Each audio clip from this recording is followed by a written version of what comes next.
Hi everyone! Thanks for joining me again today. My name is Ann Crawford. I'm the Reference and Adult Services Librarian at the Ponte Vedra Beach Ranch Library, and I'm so glad you decided to join me for a mental health break. May is Mental Health Awareness Month, which is very near and dear to my own heart. I'll explain a little bit more why later in this presentation. But for now, we're going to go over some self-care tips and resources that you can use with your St. Johns County Library card or by getting a free e-card from our library's website, SJCPLS.org. It's good for 60 days and anyone can register for one, so I encourage you to do so if you don't already have an active St. Johns County Library card that you're using hopefully to download ebooks and e-audiobooks and stream other things for us for free. So we're just going to go ahead and dive on in today. Ready? Let's go. All right, first and foremost, we've got our two databases, which are really good for health and wellness information. Amy Ackerman, our reference librarian at the main library, does an info nugget session every Friday, which is really informative and goes really deep in depth with these databases. So I'm just going to touch on them on the surface, but I really recommend that you watch her info nuggets presentations because they're phenomenal. And I say that as a fellow reference and adult services librarian who's fairly new to the job. I was a youth services librarian for 17 years, and I just started with adult services in January, but Amy's been doing it for a long time, and she really knows her stuff. So first there's Gale Health and Wellness, which is great for information about various things to do with our health and wellness in a very readable way. So there's not going to be a lot of jargon, it's not going to be a lot of medical terms and things like that, just some really easy, readable information that you know for sure is verifiable and accurate, as opposed to perhaps Googling information, which can be a bit of a dicey proposition in terms of what you get back and how accurate and timely it may be. And then we also have Gale One File, Health and Medicine, which allows you to deep dive into some medical journals if you really want to get more in depth with any particular health or wellness matter that you're interested in, or learn a little bit more about medicine and things like that. So these are two really great databases that you can connect with your St. Johns County Library card or your e-card for free. You just go to our library's website, sjcpls.org, click on e-library, and then click on databases. And all of the databases you find there, these two and all of the others, are free and accessible to you. So I definitely recommend deep diving into these with Amy with Info Nuggets. And right now I'm going to dive into some books in Libby that you can download to your phone, your tablet, your device, your computer, and start reading from the comfort of your own couch. So let's dive into some of those titles, which are only a very small few of the titles that we have in the overall collection. These were just a few that I picked out that I thought sounded rather interesting. So let's go see what those are all about. All right, so first, 10 steps to take charge of your emotional life. Now, I said before that I was going to tell you a little bit about why Mental Health Awareness Month means so much to me, both as a librarian and as a person. As a librarian, I think one of the cornerstones of this career path, of this occupation, of this calling, if you will, is the desire to help people. And although people take very good care of their physical health in some instances, they don't always take care of their mental health because there's a stigma attached, which is a shame. And I'm really hoping we're going to work towards ending the stigma. For example, in 2016, I was diagnosed with depression, and it's something that I struggle with. And right now, with everything that's going on, it's something I'm struggling with more. So these kinds of resources have been really helpful to me, and I hope that they're helpful to you as well. As a child, I had ADD, and I still struggle with that a bit as an adult, again, trying to end that stigma. So with our current circumstances, you notice I just took a deep breath there. That's going to be one of my tips, deep breathing. That right now, everything is a little bit more heightened than usual. So I hope that you find these resources helpful to you and free and easy to access with your library card or your e-card. So this one is really good because it talks about overcoming anxiety, distress, depression, all of which may be things that you are grappling with or someone you care and love about is grappling with. So this is a great way to kind of take back control, get yourself back in the driver's seat with respect to your mental health. which is so important. Put yourself first. Because if you don't put yourself first, you can't take care of those that you love.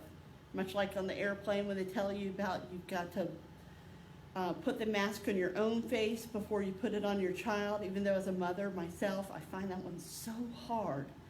But there's a bigger statement behind that, which is if you're not taking care of yourself, your physical health and your mental health, then you're really not in a position to help somebody else. So it's important to put yourself first. So this is the first title that I wanted to highlight. Our second title, The Power of Forgetting. Who else is forgetful like I am sometimes? Anybody out there? I suspect there's a few more than just me, and right now, what this book talks about is brain clutter. Now you can imagine your house gets cluttered sometimes. That's why Marie Kondo is so famous about, tossing anything away that doesn't give you joy. And decluttering your car, decluttering your desk or your workspace. But you can also work to declutter your own brain because sometimes there's just too much going on in there. Now someone, like I said, with ADD, I know how it feels to live this way on a regular basis. However, right now, even people who are normally very clear-headed and prescriptive and usually, have it together, may find themselves with a lot more clutter in their brains than they ever did before because there's just so many things demanding our attention, so much stuff going on, so many things to process. So this is a really good title to help you find 6 essential skills to help clear the brain clutter so that you can feel more powerful in the moment, so that you can feel more decisive, so you don't feel so forgetful, so you don't feel so overwhelmed with all the things going on in your brain. And one of the titles I'm going to talk about in just a moment has to do with sleep. And I have a feeling that brain clutter and sleep have a real direct correlation. Again, I'm not a medical professional, but I am speaking to you as a librarian that really wants to try and help you, and also someone myself who struggles with my mental health. If I can help you with some things that have helped me, then that just makes me feel all the better. So our next title, Buddha. Here we go. Buddha's Book of Stress Reduction. Now, I'm curious, how many of you out there are feeling stressed? A lot of you, I bet. Now, if there's someone out there who is not feeling one lick of stress, not one, I want you to comment about that on this presentation, and I want you to tell us what the secret is, because that's definitely not me. I'm definitely feeling stressed.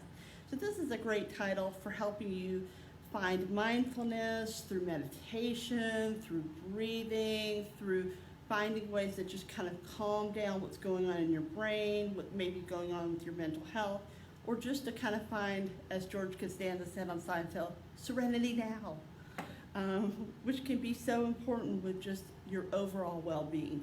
So this is a great title for finding some ways right now that you can use to help find calm and peace and serenity so that you can better manage all the things that you want to do, that you need to do for yourself first, of course, and then also for your family and for anybody that you care about. So I'm liking this. Buddha, he's got the right approach here. All right, so the next one is Playful Parenting. How many of you are at home doing digital schooling like I am? I suspect there are a lot of you. And the people I really want to give kudos to are our St. Johns County teachers, because they are going above and beyond hosting virtual school, which I am sure that when they studied to be teachers or they became principals or anything like that, there was not a course on pandemics. So this is a whole new world for everybody. And I think one of the things that I've taken away from our teachers is so important is that they're going to work like the dickens, just like they are right now, to help our kids get back into step with school, get back on the right foot, get caught up, so to speak, in the fall when they go back to school, since school is out for the rest of the school year and it's virtual. But that what we can do as parents is to help our kids feel safe, help our kids feel calm, help them feel connected. So that's where playful parenting comes into play, excuse the pun. is that sometimes that's what you need. That's what your child needs. That's what you need. You need a fun break. That's what Lucy and I call them fun breaks.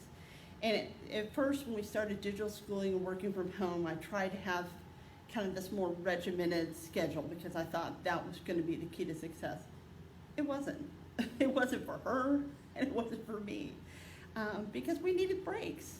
We needed opportunities to just walk around, to get a glass of water, take a mental health break, and sometimes just play a board game, play a video game, play pretend, just be silly, just to take a break. So this book is all about finding ways to connect with your kids and encourage confidence, and to really try and relate as best you can with them as a parent.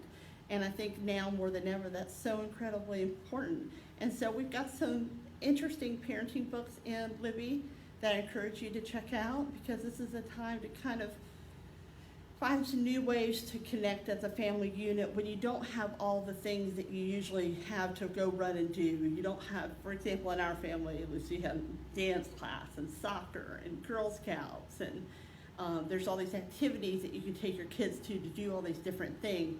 Now's the time to just find some easy, fun play breaks that you can take with your kids and see where that takes you.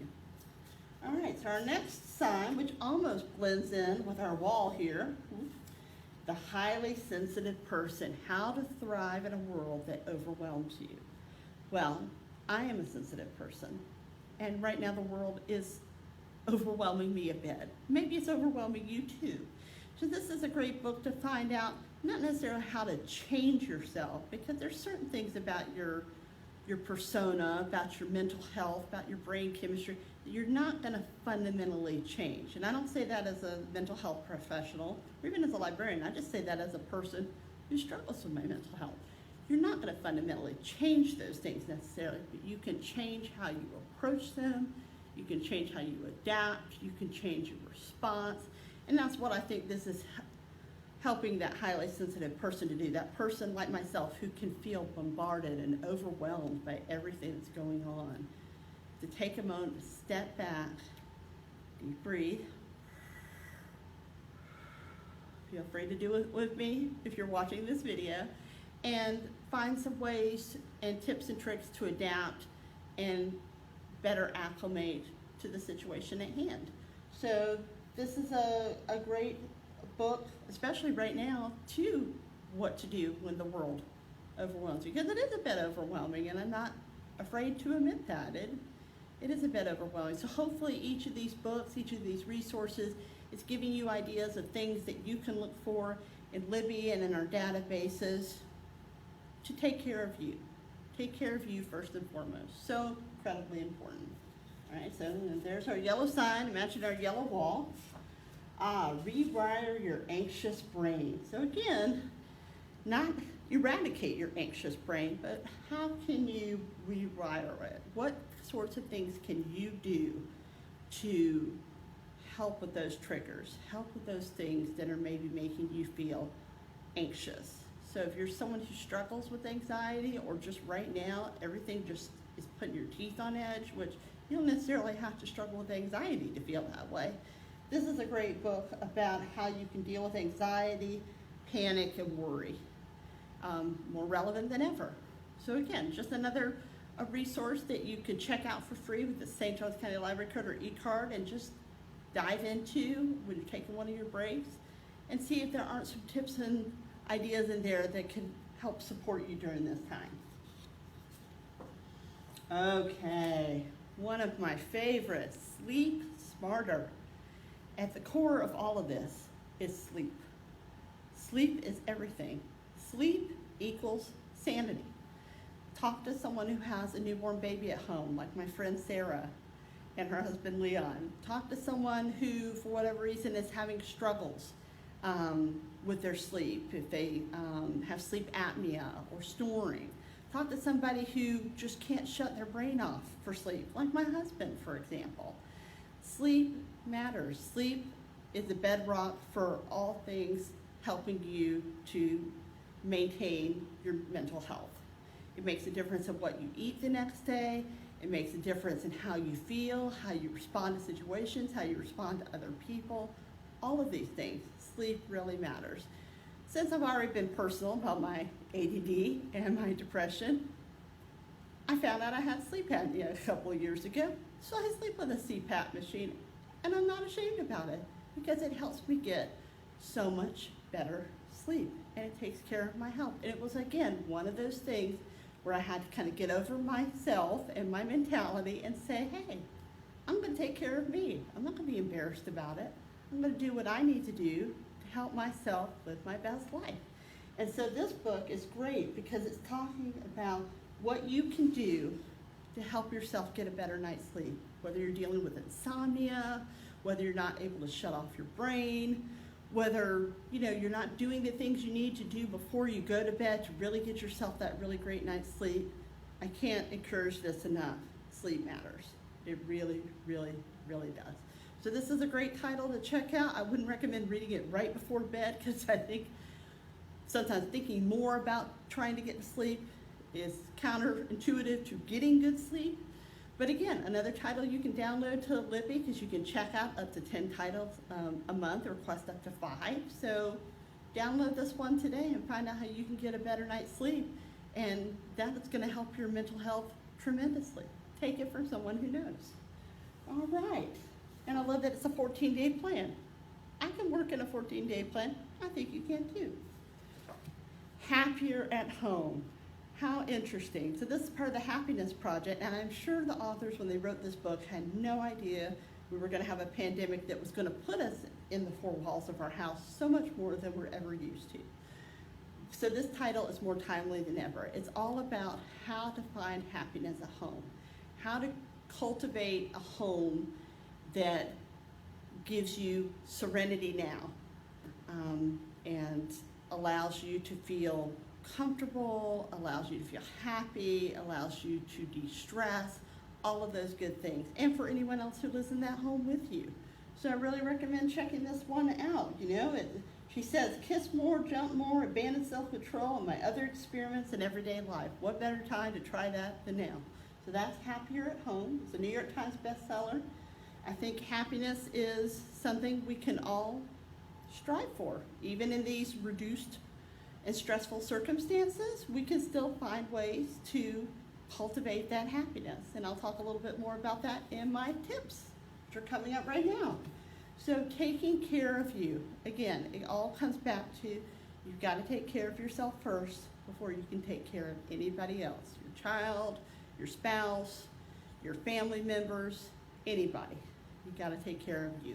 So these are just some simple things that I've learned over the years in counseling that have really helped me, and I hope that they're going to help you. Like I said, I don't speak as a mental health expert or a medical professional or necessarily as a librarian in this respect, more as just person to person.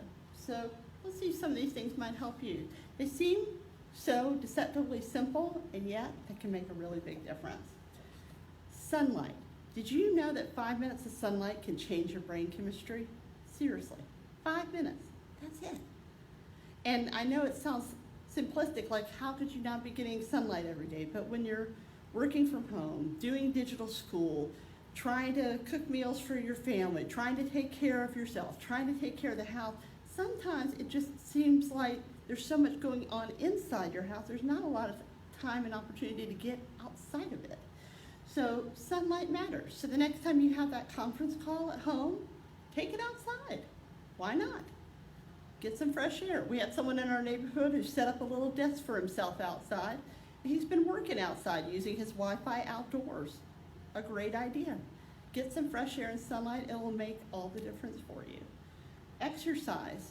Many of us can't use our local gyms right now, which might be a way that we've been exercising in the past, or other methods that we normally would use to exercise may not be available, but you can always take a short walk around the neighborhood, or just look up a YouTube video and do a short workout inside the privacy of your own home if you want to, on your phone, on your device, if you have a smart TV, on that. Just take a little play break with your child, Just be silly, just do little relay races in your house, or just, run here or there. Whatever you need to do, just get moving. Just 5 or 10 minutes. It can make a big difference. Eat right. Ooh, that's a hard one. I am a stress eater. Maybe you are too. The chocolate is calling me, and I must eat it. So eating right can be hard. If you're not getting good sleep, eating right is going to be that much harder. Because unfortunately, when you don't sleep well, you don't eat well. I've learned that pattern over the years. The better sleep that I got the night before, the better healthy eating choices I made the next day. And this goes along with a presentation I've done earlier about all the amazing cookbooks we have in Libby. Try out some new recipes. I'm getting excited. I've actually blown some dust off some cookbooks I had at home, and I'm looking forward to trying to make Thai curry at home, one of our favorite dishes. And I thought, well, I've got a little bit more time on my hands than I've had in the past, so why not try a healthy, yummy meal at home? So, and that could be another way to eat right. Gratitude, so cultivating joy. It can be as simple as just finding one thing that you're grateful for. One thing, that's it. Just ask yourself, what am I grateful for today? For me, it's that my family members, both inside my house and outside my house, are healthy and well. That's a big one for me. What a big load that takes off of my chest, that everybody's taking these precautions seriously, and that we're keeping ourselves safe, which in turn keeps other people safe. So that's one of the things that I'm grateful for, and it helps to cultivate joy.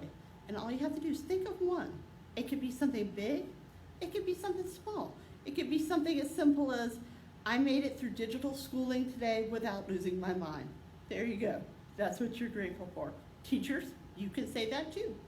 Whatever it takes, cultivate joy. Play and hobbies. We've talked about playing with your kids and just having some fun, having some fun breaks for yourself. Also dive back into some of those hobbies that maybe you got away from before because everything was so busy. You're running here, there, everywhere. Pick up that musical instrument you haven't played in a few years, or try out that new recipe that you've been wanting to try out that maybe you just didn't have the time or energy for, or develop a new hobby and find something new that you're interested in that teaches you a little bit more about who you are and what you love. Dive into some of those hobbies. It can make a difference. Oh no, my sign is upside down. Whoops. Could it be a result of not getting good sleep last night? It could be. It could be. Last night was not a good night's sleep, and I stress ate this morning. So what am I going to do tonight? I'm going to drink a lot of water, and I'm going to get a good night's sleep. So get that sleep, make it a priority, make it an appointment. You matter. You really do. Breathing. You've seen me do it a few times in this presentation alone. Just a deep breath in and the deep breath out. It can just help you slow your brain down, slow yourself down, slow the stress and anxiety and all of those things that might be making you just feel really tense. Just relax, breathe. Breathing matters. Sessions. I've been doing virtual counseling sessions with my counselor. Normally I would see her maybe once a month or so, maybe once every 2 weeks. Right now I'm seeing her once a week because I matter. And not just for myself, but I matter for my family.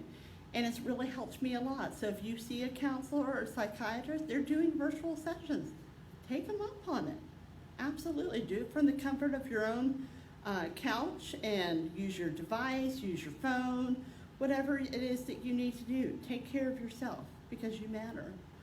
Now, with respect to that, if you don't have somebody already in place that you can talk to, you can go to NAMI.org/health, NAMI.org/health, and there's all sorts of phone numbers and ways you can chat, ways you can email, ways you can call professionals that are on hand, in some cases 24 hours a day, 7 days a week. Reach out to these people. Now, I believe, again, this brain clutter is really getting me right now. National Alliance of Mental Illness. That's it, National Alliance of Mental Illness. Don't be afraid of the word mental illness. Mental illness does not mean you are broken. It does not mean that you are less or that you don't matter. If anything, it means that you matter more.